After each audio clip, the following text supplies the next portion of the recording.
Hello friends, we have already discussed Rig Vedic period and later Vedic period. Rig Vedic period existed from 1500 BC till 1000 BC. After that, later Vedic period existed from 1000 BC till 600 BC. While studying the political organization during the Rig Vedic period, we had seen that the biggest political unit was Jan. Jan was the collection of many Visus, and Visu was the collection of many grams, that is, village. And there were many kul in every gram. And this political organization used to exist from 1500 BC till 1000 BC. After that, many such Jan got together in the later Vedic period, due to which a larger political organization started to form, which was called Janpad. Jan means people and Pad means foot. So in this way, Janpad means foothold of the people. From this, we come to know that now these people were settling in one place, and a Janpad had its own territorial boundary. Janpad can also be called as Rashtra, and the king of these Janpads used to have increased authority, the reasons for which we have already covered in the previous videos. So we can see that many Janpads were created during the later Vedic period.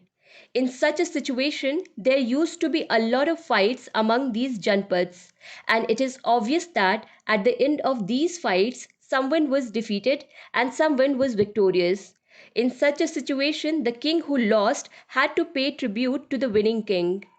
But the thing to be noted here is that after winning, no king used to acquire the land of the defeated king. So here it is important to understand the reason why the winning king did not used to acquire the land of the defeated king. So what used to happen is that all the people in Janpad used to cultivate their land, and they had to pay a part of the money received from cultivation to the king in the form of tax. But this tax was much less than the tribute, so the king always preferred that after winning he would take tribute from the defeated king. This system lasted till 600 BC.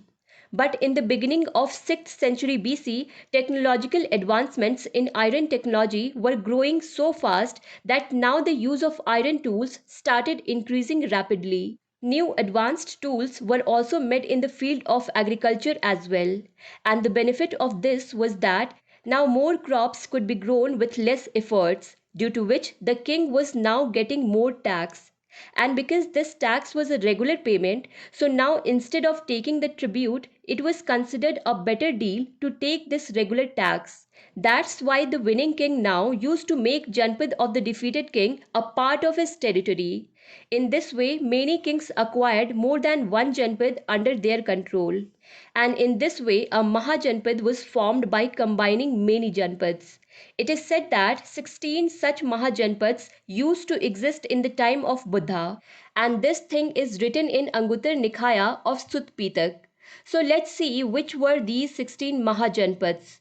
So the 16 Mahajanpads whose names are mentioned in Angutar Nikaya are Kamboj, Gandhar, Kuru, Panchal, Kosal, Mallas, Vriji, Matsya, Sursena, Avanti, Chedi, Vats, Kasi, Magad, Ang, and Asmak.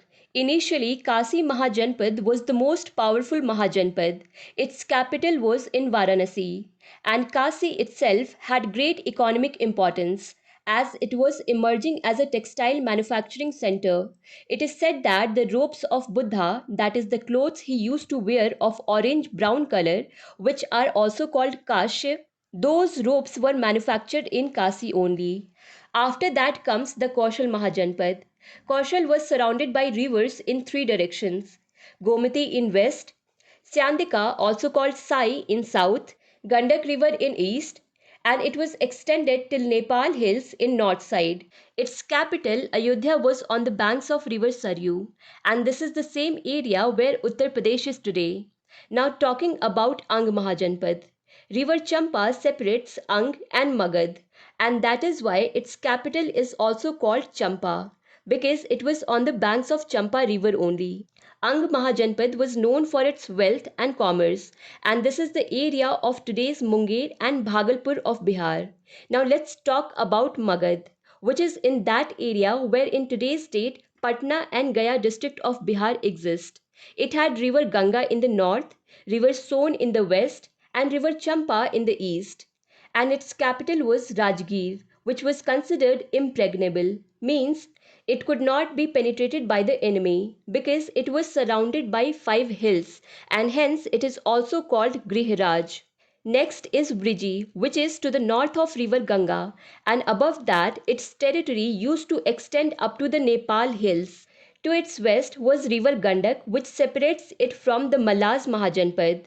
Briji is called a confederation of 8 kuls, in which clans like Vidhyas, Lichavi, Janatrika, and Vriji used to live.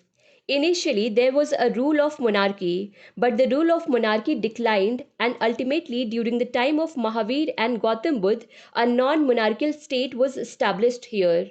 Now, let's talk about Mallas. It is said that Mallas was ruled by 500 chiefs, and it was divided into 2 parts which had its own capital. These 2 capitals were Kushinagar, which is near Gorakhpur district, and the second capital was Pawa, which is near Patna.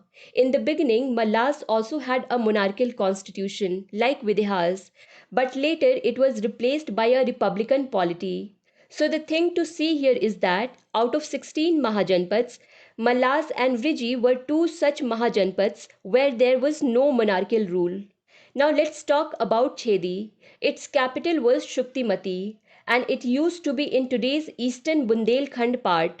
Next is Sursena, whose capital was Mathura, and it was in the area of today's Uttar Pradesh. Now we will talk about 3 Mahajanpads together. Kuru, whose capital was Indraprasth and Hastinapur, Panchal, whose capital was Ahichhatra and Kampilya, and Matsya, whose capital was Virat. These 3 were tribal polities which are said to have existed from the very first among all these Mahajanpads.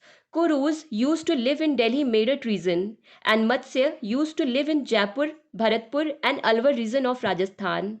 Now let's talk about Kamboj, whose capital was Rajpura, and this Mahajanpad was in the region of Afghanistan. And if we talk about Gandhar, then its capital was Takshila, which was a leading city in itself, and it used to extend till Kabul Valley of Afghanistan. After this, let us see Asmak Janpad, which was situated on the banks of Godavari River in Maharashtra, and its capital was Potana or Potli. After this, the last Mahajanpad about which we are going to talk is Avanti, which used to be in the adjoining areas of central Malwa and Madhya Pradesh. It was also divided into 2 parts. Its southern capital was Mahishmati and northern capital was Ujjain, and Ujjain was the more important of these 2 capitals. So these were the 16 Mahajanpads which used to exist in the early period of 6th century BC. But with the course of time, the Mahajanpads which were small and weak were either occupied by bigger Mahajanpads or completely destroyed. In this way, only 4 Mahajanpads were able to survive till mid 6th century BC. These 4 Mahajanpads were Kaushal, Magad, Avanti, and Vatsa. After that, for the next 100 years, the war for political hegemony in these 4 Mahajanpads continued. And after this battle, ultimately Magad emerged victorious and became the center of political activity in North India. So these were the details of 16 Mahajanpads. In the next video, we will talk about India's first empire, Magad. To understand Indian polity and Indian history in detail, do follow Bookstawa playlist. Link is given in the description box. Thank you for watching Bookstawa.